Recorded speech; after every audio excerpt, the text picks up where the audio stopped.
நம்ம சத்தியமங்கலம் பண்ணாரியம்மன் கோயிலில் கோழி அறுத்து பொங்கல் வச்சு ஒரு குரூப் கொடிவேறி வந்திருந்தாங்க. நாம் அங்கே போயிருந்தோம். நம்மளை ஃபோட்டோ எடுத்து கொடுக்க சொன்னாங்க, நம்ம எடுத்து கொடுத்தாங்க. அதுக்கப்புறம் அங்கே என்ன நடந்துச்சுன்னு இந்த வீடியோவில் பார்க்கலாங்க.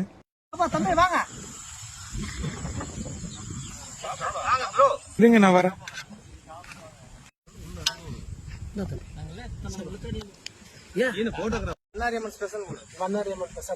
சரி சரி.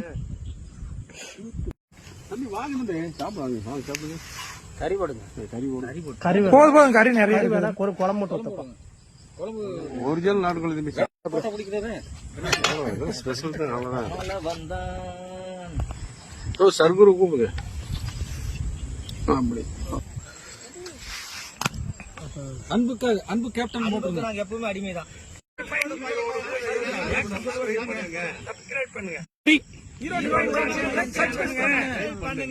ஓகே.